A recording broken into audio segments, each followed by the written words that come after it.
So I have a massage today. Well, I have a massage a lot of days, but today I have a massage where I have to drive from one town to another. So we drive past this sometimes and we decide to stop and see what it's about. Let's go check it out.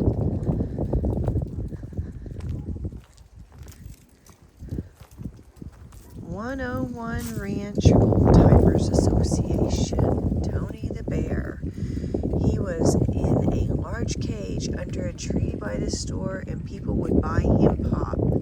He became a diabetic and passed away. Well, that's sad. Let's go check this out up here. You can tell this isn't well kept. Store and office. I'm guessing this used to be the store and office. You can see it's hard to read. Dances were held were upstairs.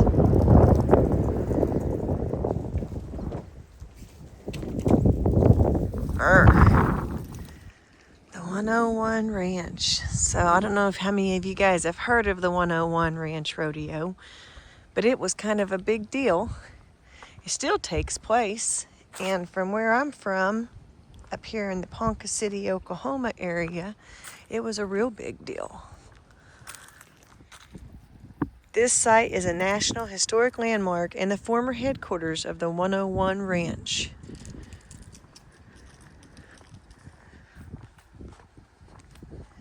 So that is the leftover foundation of the Miller family mansion. Colonel G.W. Miller, his wife Molly, their son Joe, George, Zach, and their daughter Alma all lived in that house. At the time it was built in 1909, it was called the White House, and it was the centerpiece of the 101 Ranch headquarters. It had 3 stories and 17 rooms plus a basement. 9 of these rooms were bedrooms, and each one had its own bath. This place had its own electric generating plant for electric lights in the house and other buildings around the headquarters site. It had steam heat, hot and cold water, and hot and cold ventilation. The 3rd floor of the house was something like a dormitory and could sleep around 100 visitors in 4-poster beds. When the 101 Ranch fell into bankruptcy in 1936, the last surviving Miller son, Colonel Zach Miller, was evicted from the family home. In 1937, the federal government purchased the ranch for subdivision as a Depression-era resettlement program. This put the once grand White House under ownership of the Federal Farm Security Administration. They sold the structure for salvage value at an auction in 1943. As a further insult to the one-time palace on the prairie, the FSA required the hollow structure to be demolished. That is Mr. Colonel Zach Miller. He was one of the brothers of the Miller that built the house back there, and he was the one that was evicted after the place went bankrupt. So somewhere in here is where the old cafe would have been. You can see the tower behind it. That little building, I guess, probably was part of it at one time, maybe. 101 Ranch Cafe. Also the 101 Ranch Powerhouse.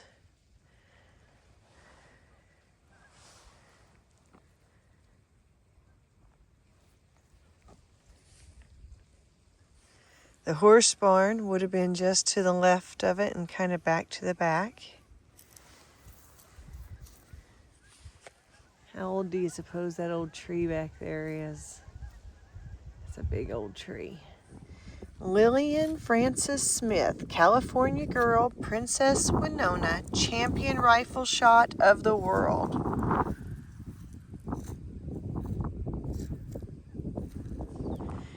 Famous around the world, the 110,000-acre spread was not only a showplace for champion livestock and diversified farming, but the birthplace of a spectacular Wild West show and the first professional home of a legion of cowboys, cowgirls, and performers, many of whom went on to stardom as Saturday matinee idols in Western motion pictures. Buck Jones, Ken Maynard, and Hoot Gibson are a few notables. all who at some point drew paychecks from the Millers. Bill Pickett, the legendary cowboy credited with inventing bulldogging, spent most of his career riding for the 101. He died at the ranch in 1932 after being kicked in the head by his half-broken horse. Bill Pickett. In the New York Herald Magazine section in 1910, they carried a story about Bill Pickett with the 101 Ranch Wild West. It was titled Hand-to-Horn Battle with an Enraged Bull. Bill Pickett, hero of the Mexico City Bull Ring and pride of the American Southwest, exhibits his reckless prowess at every performance of the 101 Ranch Wild West. August 15, 1998, a cornerstone was put in downtown Ponca City to honor him. He came to the 101 Ranch in 1905 and was a dedicated cowboy and Wild West show performer. He continued with the 101 until he died following an accident in 1932 where he was kicked in the head while separating Zach Miller's horses. In 1971, he was inducted into the National Cowboy Hall of Fame in Oklahoma City. And in 1989, he was inducted into the National Pro Rodeo Cowboy Hall of Fame in Colorado Springs. And in 92, he was added to the Walk of Fame in the Black American West Museum in Denver, Colorado. When he died, his funeral was held on the front porch of the White House at the 101 Ranch Museum, or the 101 Ranch. He was buried on Monument Hill near Marland, Oklahoma. In addition to his relatives, many friends he had made through the years attended. So the packing house would have been over here.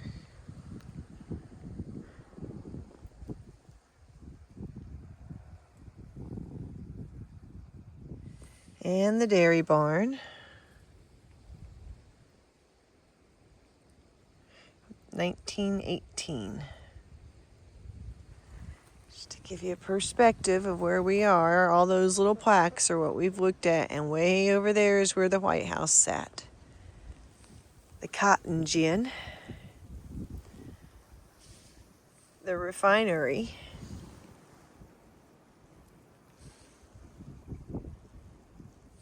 Elephant Building, Sweet Potato Warehouse, later converted to the Elephant Building, and my wife. And this is the vent from the dairy barn back in the day.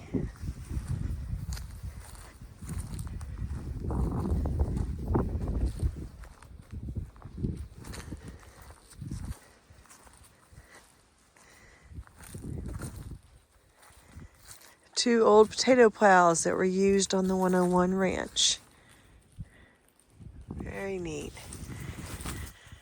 All right.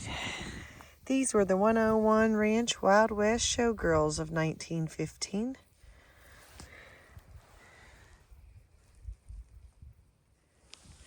John Deere row plow seed planter. A fertilizer spreader from the 1920s that would have been used on the 101 Ranch.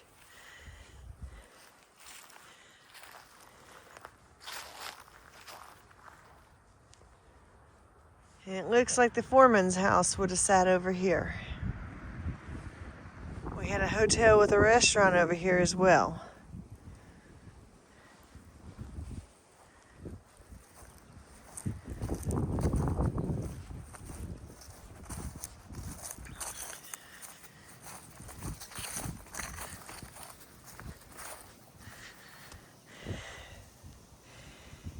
This is the bear cave. This was built for the bear to hibernate in the winter.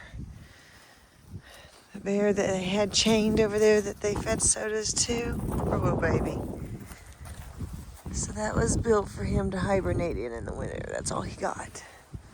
And this was their alligator pond. They had a chained alligator that they kept in here. It's quite the show. So this is the Miller's Brothers Monkey House, or what's left of it. And it was across from the 101 Ranch store. So that's it over there.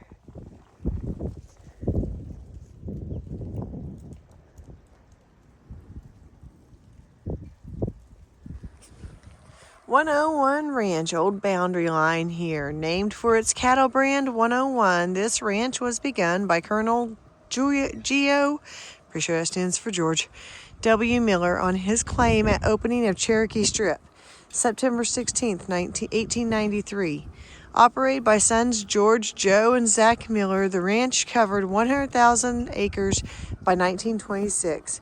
World famous for its White House, Wild West show, oil wells, livestock, farm crops, and manufactured products.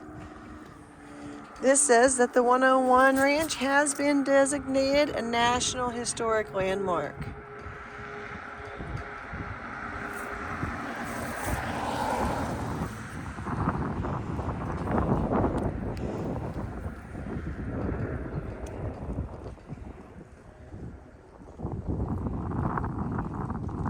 It's very likely that without the involvement and cooperation of various local and national Indian tribes, the 101 Ranch, operating from 1893 to 1936 with headquarters at this location, probably would not have been as successful as it once was. Having been acquainted with the Ponca Indians prior to the tribe's relocation to present-day Kay County, the Miller family developed a long-standing relationship with the tribe and its leaders. Notably Chief White Eagle and former war chief Little Standing Buffalo. According to the early day Ponca City resident, no Indian was ever went hungry, none was ever in want of anything if the Millers knew it. They participated in the Indian powwows, taught them how to plant and harvest, preached their funerals, saw that they had schoolhouses, worked out their business difficulties, and were brothers in every sense. So this used to be the gas pumps. I'll back up so you guys can see here. You can see where the 101 is over here on the left. Do you see that right there? This is where the gas pumps were. Super cool. Nice little place to stop. Off the beaten path. I've driven by it a few times. I've never had a chance to stop, so I'm glad we did. All right, now I gotta go to work. God, it's cold out here. We gotta get south, guys. It's cold.